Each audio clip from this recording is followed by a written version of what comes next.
4절 보시면 무릇 하나님께로부터 난 자마다 세상을 이기느니라 라고 말하고 있죠. 오늘 이 앞에 부분, 4절의 앞에 부분, 무릇 하나님께로부터 난 자마다 세상을 이기느니라 라는 이 말씀이 오늘 설교의 핵심이라 할 수 있겠습니다. 이 앞에 있는 문장을만 보면, 세상을 이기느니라 까지만 보면 이 문장이 삼형식 문장으로 되어 있습니다. 삼형식은요, 주어, 목적어, 동사 이렇게 되어 있거든요. 목적어가 있는, 특별히 이러이러한 사람, 이런 자는 세상을 이긴다. 그러니까 주어는 이러이러한 사람이 이긴다는 거예요. 무엇을? 세상을 이길 수 있다라는 것이죠.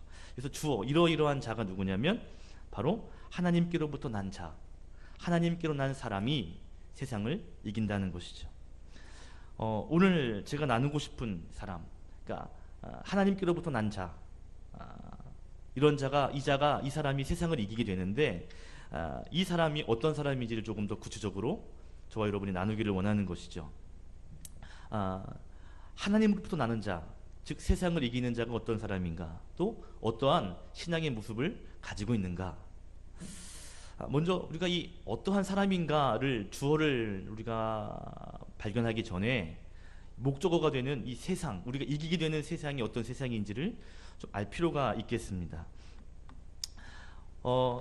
이 세상에서 말하는 이 세상, 오늘 본문에서 말하는 이 세상은요, 특별히 오늘 요한 사도가 오늘 믿음의 성도에게 말하는 그 세상이죠. 그죠? 지금 이 요한의 편지, 이 서신서를 받게 되는 그들이 경험하는 세상을 말하는 것이죠. 그들은요, 이 성도로서 특별히 믿음의 생활을 어렵게 만드는 세상, 또 신앙생활을 어렵게 만드는 세력, 그들을 가리켜서 지금 이 세상이라고 말하고 있습니다.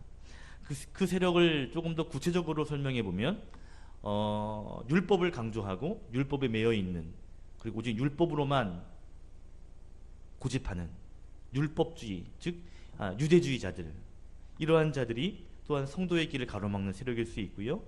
또 영지주의를 비롯한 거짓 진리를 말하는 이단들, 당시의 이단들이 또한 이러한 세상에 속하는 성도의 삶을 어렵게 만드는 그러한 세력이라 할 수 있겠습니다. 여기까지 정리를 한번 해보면 이렇게 되겠죠. 하나님께로부터 난 자가 세상을 이기게 되는데, 그죠? 세상은 신앙인들을 어렵게 만드는 세력들, 그런 환경들이라고 정리할 수 있겠죠. 그러니까 하나님께로부터 난 자는 어려운 환경, 나를 힘들게 하는 세력을 능히 이길 수 있다는 것입니다. 여러분, 이 말씀이 진리라면 오늘 우리에게도 적용이 될 줄 믿습니다. 우리가 믿음의 사람, 하나님으로부터 난 사람으로 살 수 있다면, 그러면 우리의 신앙을 방해하는, 우리의 신앙을 어렵게 만드는 세력을 능히 이기게 될 줄로 믿습니다. 아멘. 단 우리가 하나님께로부터 난 그런 자가 되어야 되겠죠. 자, 목적어를 우리가 발견하니까 주어가 더 궁금해져요. 그죠? 과연 어떠한 사람이 과연 이런 세상을 이길 수 있는가? 즉 하나님께로부터 난 자는 어떤 모습을 취하게 되는가? 자, 먼저 5절을 보니까요, 5절에 보시면 예수님이 하나님의 아들이십니다 라고 말하고 있습니다. 하나님께로부터 났다 라고 말할 때 오늘 5절에 보면 예수님이 하나님의 아들이래요. 당연히 예수님은 하나님께로부터 난 자이시죠. 아들이니까. 하나님께로부터 난 자가 승리하는데, 예수님이 하나님의 아들이시면 당연히 하나님께로 난 자가 맞잖아요. 그죠? 그죠? 그런데 1절을 보시면요, 이렇게 말합니다. 예수께서 그리스도이심을 믿는 자마다 하나님께로부터 난 자니, 그랬어요. 그러니까 예수님도 하나님께로 난 자지만 그 예수님을 그리스도로 믿는 성도 또한 하나님께로부터 난 자임을 분명히 알 수가 있습니다. 쉽게 말하면 성도가 바로 하나님께로부터 난 자라는 것이죠. 그죠? 다시 말하면 오늘 말씀이 이렇게 되는 거예요. 결국 세상을 이기는 것은 누구냐? 믿음의 성도라는 것입니다. 예수님께서 세상을 이기신다는 것에 대한 설명은 뭐 굳이 안 해도, 그죠? 이미 다 이해하실 줄 믿습니다. 십자가를 통해서 세상을 이기시고 부활하신 예수님, 그 예수님께서 세상을 이기신 것에 대해서는 오늘 설명하지 않겠습니다. 다 아는 거고 또 우리가 믿음으로 고백하는 거니까요. 자, 문제는 하나님께로부터 나는 성도가 세상을 이기게 된다는 것이죠.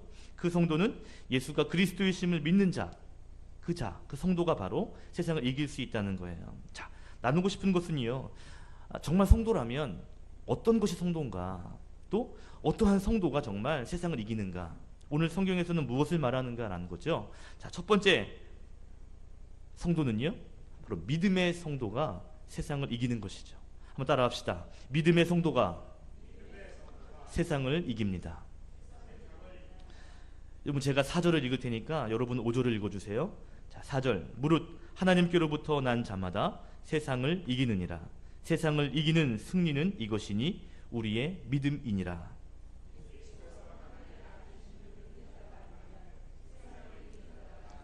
예, 믿음이 세상을 이긴다라고 말씀하고 있죠. 5절은 질문으로 되어 있는데요. 예수님이 하나님의 아들이심을 믿는 자가 결국 세상을 이기는 것이 당연한 것 아니냐?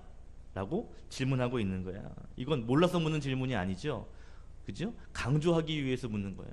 하나님의 아들, 예수가 하나님의 아들이심을 믿는 자, 그러한 사람이 세상을 이기지 않으면 어떤 사람이 이길 수 있겠어? 라고 강조하는 것이죠.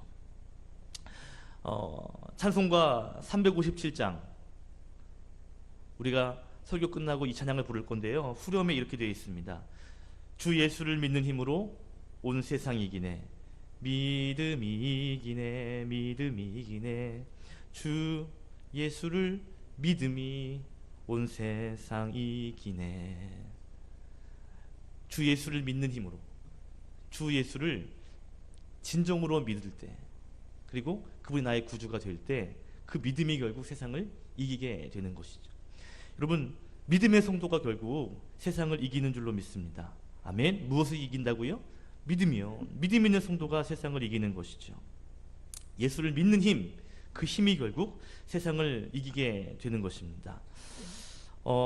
저는요, 예수님을 제대로 믿는 성도, 그 사람을 통해서 반드시 세상은 이겨진다는 것을 믿습니다. 아멘. 믿음의 사람이 세상을 이긴다는 것은요, 어떻게 보면 불의한 자가 형통하는 것 같으나 결국 하나님의 심판을 받는 모습과 대조될 때가 있습니다. 무슨 말이냐면, 우리가 믿음으로 살고 또 믿음으로 반응하는데, 그런데 믿음의 사람이 때로는 지는 것처럼 보일 때가 있거든요. 분명히 믿음이 세상을 이기는 게 맞는데, 그런데 가끔 믿음의 삶이 괜히 악인의 세력에 지는 것 같은, 그래서 이게 믿음에 정말 힘이 있나, 이런 질문이 들 때가 있습니다. 마치 믿음의 사람이 패배하는 것 같고 믿음으로 사는 것이 왠지 바보같이 느껴질 때가 있거든요. 그러나 여러분, 믿음은 세상을 이기는 줄로 믿습니다. 반대로 악인의 형통이 잘 될 때가 있죠. 대단해 보일 때가 있습니다. 그리고 그 형통이 영원 무궁해 보일 때가 있습니다. 그죠? 그러나 우리가 전에도 보았듯이 악인의 형통은요, 하나님의 때에 망하게 되는, 실패하게 되는, 마치 예쁜 꽃을 꺾어다가 꽃꽂이를 해두면 너무 아름답죠. 너무 화려하죠. 그러나 일주일만 지나고 나면 그 화려함과 아름다움은 다 사라지고 시들어 버리는 것처럼, 믿음으로 살지 않는 것이 때로는 형통하게 사는 것 같이 보이지만 그러나 하나님의 때가 될 때 결국 패배하게 되는 것입니다. 반대로 믿음의 삶은 시시해 보이는 것 같고 패배하는 거 보이는 것 같고 뭔가 힘이 약해 보이는 것 같지만, 그러나 하나님의 때가 되고 하나님의 시간이 임하게 되면 결국 역전승을 거두게 되는, 믿음이 승리하게 되는 기반이 되는 줄 믿습니다. 아멘. 지난주인 것 같아요. 지난주 늦은 시간에 이제 집에, 저희 방에 집 거실을 제가 이렇게 좀 치우게 되는데, 현진이와 현서가 만든 장난감이 이렇게 있는 거예요. 스케치북에다가 자기들끼리 그림을 그려가지고요, 가위로 또 오려서, 가위도 제대로 못하잖아요. 찍찍찍 오려가지고 또 테이프를 이렇게 붙여가지고요, 뭔가 이렇게 만들었어요. 자기들끼리는 뭐 자동차라고 그러고 뭐 비행기라고 그러는데 얼핏 보면 진짜 자동차 닮지도 않고 비행기 같지도 않은 진짜 허접한 장난감이죠. 자기들끼리 그리고 오려서 붙였으니 뭐가 그렇게 대단하겠어요. 그런데 자기들이 만들었다고 애지중지하게 갖고 노는 거예요. 그러다가 또 이제 잠깐 다른 것에 집중하게 되면 또 이렇게 팽개쳐 놓고 가잖아요. 제가 집을 치우다가 뭐 그 앞을 치우다가 분명히 이렇게 그 위치에 이렇게 장난감 놓는 자리에 이렇게 놓은 거예요. 저는 생각 없이 치웠거든요. 치운 것 같아요. 그래서 아까 분명히 자동차라고 뭐가 한 것 같은데 뭐였더라 보니까 없어졌어요. 이상하다, 어디 갔지 해가지고 혹시 내가 아까 이렇게 정리하다가 혹시 무심코 버렸나 해가지고 쓰레기통을 이렇게 한번 뒤져봤더니요, 거기 들어간 거예요. 진짜 이상하게 생긴, 진짜 허접하게 만든 자기들끼리의 장난감이지만 제가 그것을 버릴 수 있나요? 버릴 수 있나요? 아직 버릴 수 없어요. 그죠? 아직 그 아이들에게 장난감이고 가치가 있기 때문에 버리면 안 돼요. 물론 버릴 수는 있지만 버리면 또 뭐라고 할 것 같단 말이죠. 다행히 더러워지지 않고 뭐 부셔지거나 망가지지 않아서 살짝 꺼내가지고요, 일단 그 자리에 두었습니다. 늘 말씀드리지만 주인에게 가치가 있을 때 그것은 절대 버릴 수 없는 것이 됩니다. 그 모습이나 형태는 별 볼 일 없는데 그것이 그 사람에게 가치가 있으면 버릴 수 없는 거예요. 목자가 10마리의 양이 있었는데 99마리는 그대로 있는데 한 마리가 길을 잃고 없어졌습니다. 99마리가 있지만 그 한 마리의 양이 소중하기 때문에 그 양을 찾아 헤매는 것이죠. 왜요? 가치가 있으니까요. 그 양이 소중할 때 목자는요, 이리와 늑대가 그 양을 해치더라도 그때 목숨 걸고 싸웁니다. 왜요? 그 양이 소중하니까, 가치가 있으니까요. 여러분, 우리가 예수 그리스도를 제대로 믿는 성도로 살 때 그때 우리의 삶이 남들이 볼 때 어떻게 보이는지 모르겠습니다. 그러나 주인이 볼 때는 가치가 있을 수 믿습니다. 주인이 볼 때는 포기할 수 없는 가장 소중한 생명이 되는 것이죠. 여러분, 그 하나님이 우리를 그렇게 바라볼 때 결국 우리를 구원하시고 결국 승리하게 하시는 것이죠. 믿음의 성도가 세상을 이긴다는 것, 여러분 이것을 반드시 믿고, 특별히 저는 제대로 믿는 성도, 저와 여러분이 그런 성도가 될 수 있기를 예수님의 이름으로 축복합니다. 아멘. 자, 어떤 성도가 세상을 이긴다고요? 믿음의 성도가 세상을 이기는 거죠. 자, 첫 번째가 믿음의 성도가 세상을 이긴다면 두 번째가 있어요. 이것은요, 사랑의 성도가 세상을 이기는 것입니다. 어떤 성도요? 사랑의 성도요. 자, 제가 1절, 2절 읽을 테니까 여러분이 3절을 읽어주세요. 1절, 예수께서 그리스도이심을 믿는 자마다 하나님께로부터 난 자니 또한 낳으신 이를 사랑하는 자마다 그에게서 난 자를 사랑하느니라. 우리가 하나님을 사랑하고 그의 계명을 지킬 때에 이로써 우리가 하나님의 자녀를 사랑하는 줄을 아느니라.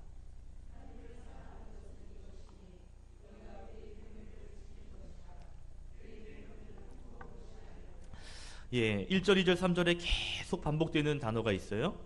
사랑이라는 것이죠. 1절에 보시면 하나님 아버지를 사랑하는 사람은 그분의 자녀, 아들도 사랑합니다 라고 말하면서 결국 우리가 하나님을 사랑하고 그의 계명을 지키면 이로써 우리가 하나님의 자녀를 사랑한다 라는 것을 안다는 거죠. 여기서 계명, 이 계명은 우리가 그 앞에서 계속 보았듯이 하나님 사랑, 형제 사랑, 결국 3절 하나님을 사랑한다는 것은 결국 우리가 그의 계명을 사랑하는, 그 사랑의 계명을 지키는 것이라고 성경은 말하고 있죠. 그러면서 그 사랑의 계명은 무거운 것이 아니다 라고 말하고 있습니다. 사랑의 성도, 즉 하나님을 사랑하고 또 형제를 사랑하는 자, 그것을 실천하는 자, 이러한 사랑의 사람들이 결국 세상을 이기게 된다라는 것입니다. 그런데 제가 믿음의 사람과 사랑의 사람으로 구분을 했지만 사실은요, 이렇게 하나로 보면 믿음의 사람이라고 할 수 있습니다. 왜냐하면 예수 그리스도를 나의 구주로 믿게 되는, 하나님의 아들이라고 믿게 되는 그 믿음이 성장하고 성장하면 결국 사랑하는 믿음이 되는 것이죠. 예수님을 인정하게 되고 그 예수님을 사랑하게 되면 그 예수님의 사람들을 사랑할 수 있게 되는, 즉 믿음이 성숙하게 되는 일들이 일어나게 되는 겁니다. 결국 사랑의 성도는요, 믿음의 성도의 성숙한 모습이라고도 말할 수가 있겠습니다. 믿음의 성도가 성숙해지면 성숙한 사랑 할 수 있는 것이죠. 그러니까 오늘 본문은 쉽게 말하면 예수 그리스도를 제대로 믿는 믿음, 그 믿음의 성도가 결국 세상을 이기는 거예요. 그 믿음이 성숙하고 성숙해서 사랑의 마음까지도 깊이 성숙한 그 믿음의 실천이 결국 세상을 또한 이기게 되는 미천이 된다라는 것이죠. 그래서 오늘 6절부터 12절에는요 계속 말하는 것이 예수님이 하나님의 아들이라는 사실에 대해서 계속 말하고 있습니다. 믿음에 대해서 말하고 있다는 거죠. 10절에 보시니까 하나님의 아들을 믿는 자, 12절에는 하나님의 아들이 있는 자, 결국 그들에게는 생명이 있다라고 말씀하고 있는 것이죠. 예수님이 하나님의 아들이심을 믿고, 그리고 더 나아가서 그들의 형제, 또 그를 사랑하는 자들을 또한 품을 수 있는 그 사랑의 믿음으로 나아가는 자들이 결국에는 어려운 세상을 이기며 살 수 있다라고 말하고 있는 것입니다. 할렐루야. 결국에는 정말 제대로 믿는 성도가 세상을 이기는 것 같습니다. 그런데 오늘 참 재밌는 말씀이 있는데 3절에 보니까요, 그의 계명들은 무거운 것이 아니로다 그랬습니다. 계명은 말씀드린 것처럼 하나님을 사랑하는 것과 형제를 사랑하는 것인데요, 이러한 계명이 무거운 것이 아니다 라고 말하는 거죠. 이상하죠? 우리가 생각할 때는 때로는 이게 참 무거운 일인데, 예수님을 하나님의 아들로 믿고 그 믿음이 성숙해지고 성장하게 돼서 결국 하나님의 사람들을 사랑하게 되는 그러한 자리가 쉬운 자리가 아니고 가벼운 자리가 아닌데, 성경은요 무거운 것이 아니다 라고 말하고 있습니다. 그런데 사실 요한이 말한 하나님의 계명이 무겁지 않다라고 말한 것이 사실 모세가 했던 말입니다. 여러분, 신명기 30장을 보면 모세가 가나안 땅을 앞에 두고 마지막 설교를 하거든요. 그 마지막 설교할 때 백성들에게 뭐라고 말하냐면 이 계명이 무겁지 않다는 거야. 자, 우리 신명기 30장 11절 말씀 함께 읽겠습니다. 자, 맨 앞으로 구약 성경으로 가셔서 신명기 30장으로 보시죠. 신명기 30장 11절. 제 성경으로는 311면인데요. 신명기 30장 11절 같이 읽겠습니다. 자, 찾으셨죠? 시작. 내가 오늘 내게 명령한 이 명령은 내게 어려운 것도 아니요 먼 것도 아니라. 그래서 12절에는 그 명령이 하늘 저 멀리 있는 것도 아니고 13절에는 저 바다 밖에 있는 것도 아니다. 그러면서 14절 보시면 오직 그 말씀이, 그 명령이, 말씀이 내게 매우 가까워서 내 입에 있으며 내 마음에 있은즉 내가 이를 행할 수 있느니라. 다른 성경에 보면 능히 행할 수 있느니라 라고 말하고 있습니다. 가나안 땅을 앞에 두고 너희들이 이제 이 땅에 들어가서 하나님을 섬기며 사랑하며 이 계명을 지키며 살아야 되는데, 이 계명이 어렵지 않다는 거죠. 멀리 있지 않다는 거예요. 그러면서 너희의 입술에, 너희의 마음에 가까이 있다라고 말하고 있습니다. 다시 말하면 지금까지 들은, 지금까지 경험한 그 하나님을 가슴에 품는 것,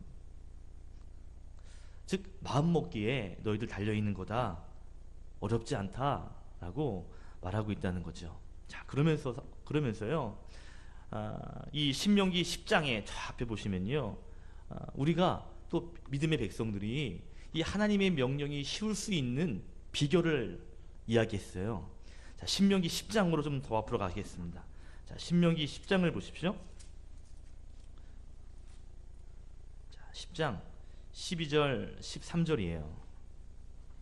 신명기 10장 12절과 13절입니다. 자, 우리 같이 한번 읽을게요. 시작.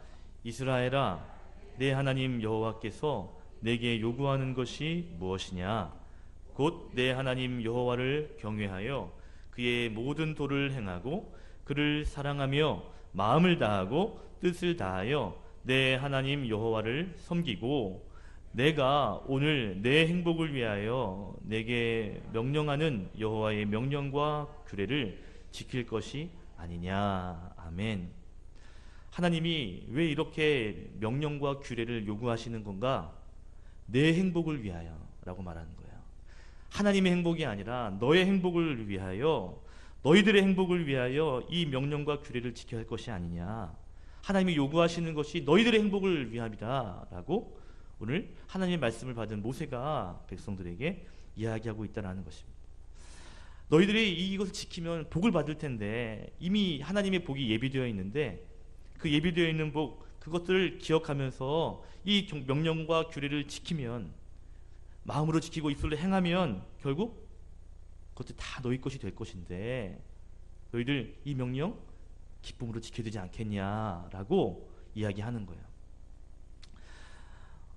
여러분, 이 하나님의 명령, 이 하나님의 계명이 때로는 우리에게 버거울 때가 있거든요. 때로는 어렵게 느껴질 때가 있습니다. 이거 안 지키면 큰일 나지, 이거 안 지키면 하나님한테 혼나지, 그러면요, 그런 마음으로 하나님의 명령과 계명을 바라보면 진짜 이게요 힘들어요. 그러나 내가 일을 감당할 때 하나님이 어마어마한 축복을 예비하고 계셔.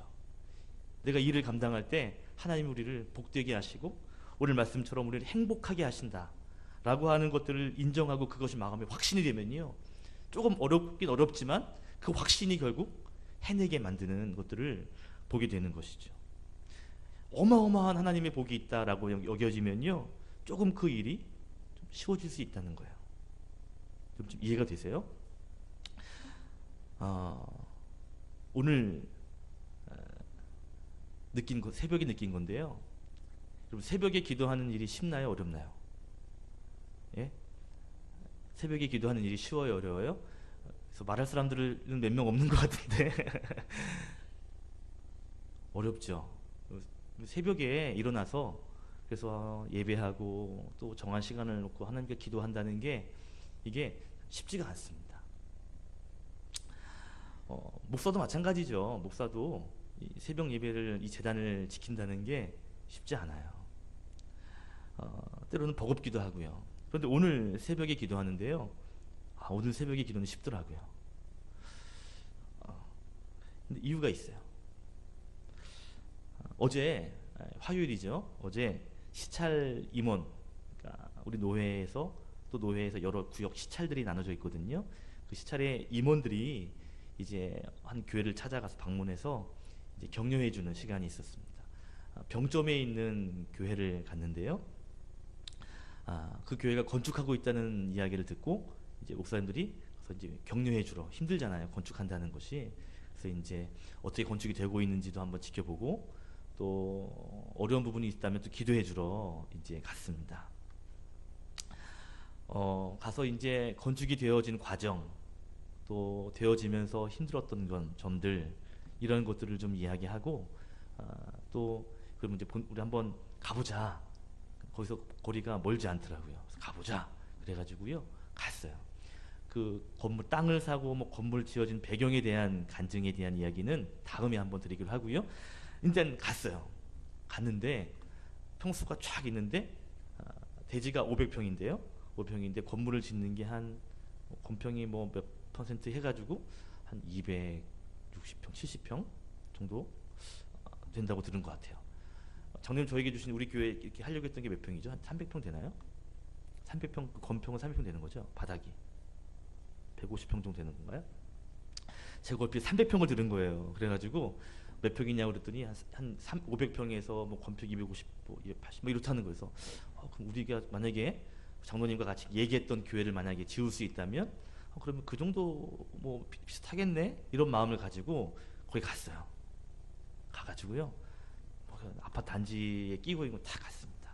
그랬더니 그 바닥을 이제 그 땅을 이렇게 뚫었는데 뭐가 막 뚫고 있어요. 그래서 왜 그러냐 그랬더니 이 바닥을 검사했는데 이게 흙이, 이게 땅이 딱딱하지가 않은 거예요. 그래서 기술 좋아가지고요, 이렇게 석회를 뭐 흙에 섞어가지고 안에다 흙에다 넣으면 그것이 땅에 들어가서 뭐 딱딱하게 되면 뭐 된다는 그런 게 있다네요. 뭐 저는 뭐 잘 모르는데 아무튼 그걸 하고 있더라고요. 그래서 큰 기둥이 같은 게 막 뚫어가지고 거기 호스가 달린 또 석회가 또 막 또 막 그 발전기에서 전기를 타고 막 들어가고 막 덜덜덜 거리는 거예요.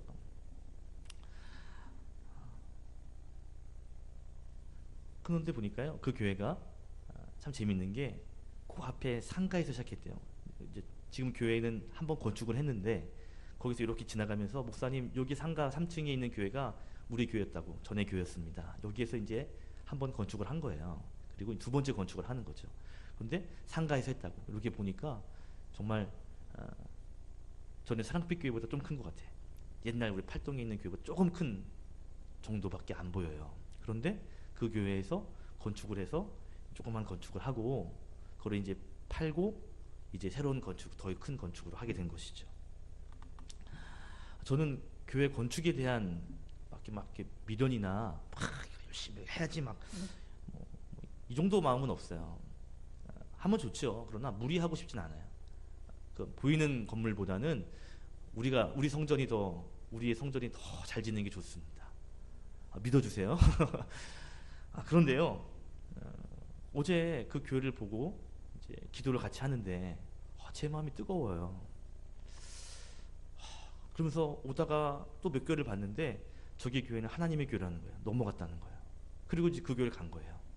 그러니까 개척한 교회도 보고 옆에 있는 교회가 하나님의 교회로 팔린 것도 보고 그리고 이제 건축한 교회를 보는 거죠.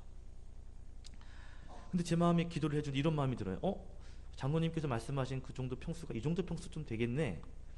그런데 옆에 저쪽에 있는 교회는 건물이 하나님의 교회가 팔리는 교회도 있네.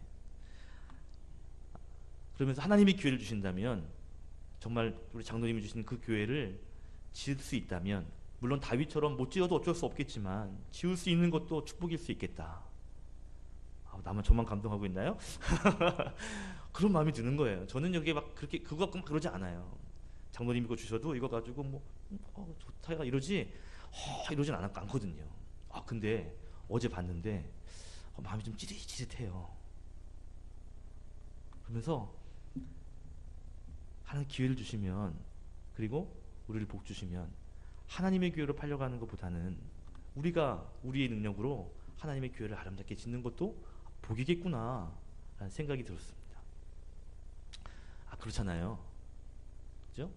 물론 우리의 성전을 잘 짓는 건 물론이고, 그러면서 이제 돌아왔어요. 그 새벽에 와가지고요 기도를 하는데 계속 그 장로님이 주신 그게 머리에서 계속 있는 거예요. 그래가지고 계속 좀 딴 기도하다가 또 하면 또 그 기도가 나오고, 또 하다가 보면 또 그 기도가 나오고. 오늘은요. 그래서 새벽 기도가 힘든데요. 오늘은 그걸 가지고 기도하니까 한참 기도를 했더라고요. 제가요. 평상시보다 오래 기도를 했더라고요. 제가 무슨 말씀 드리고 싶냐면, 교회 얘기를 하는 것이 아니라 우리 안에 하나님이 주신다고 하는 이 축복의 마음, 그래 이게 고난이야 이게 아니라 이 하나님의 율법을, 이 계명을 지키는 것이, 이것이 우리를 행복하게 하기 위함이다라고 하는 이 마음, 내가 이 일을 감당하면 하나님이 복을 주실 거야, 이 기대와 확신이 우리의 마음에 입술의 고백으로 나아갈 때 여러분 그 일이 어렵긴 어렵죠. 그러나 쉬울 수 있다는 겁니다. 마치 새벽 기도가 어렵지만 그 마음이 있으니까요 막 기도가 되는 거예요. 우리의 마음에 어떠한 마음을 갖고 있느냐, 그것에 따라서 하나님의 계명을 지키는 것이 오늘 성경 말씀처럼 멀지 않고 무겁지 않다는 것이죠. 할렐루야. 하나님이 주시는 우리를 행복하게 하기 위해서 이러한 계명을 주시고, 또 우리가 믿음으로 그렇게 살아갈 때 우리가 세상을 이길 수 있다라고 하는 이 분명한 확신을 가지고 저와 여러분이 오늘도 힘있게 믿음 생활하시는, 특별히 제대로 믿음 생활하시는 저와 여러분 되시기를 예수님의 이름으로 축복합니다. 기도하겠습니다.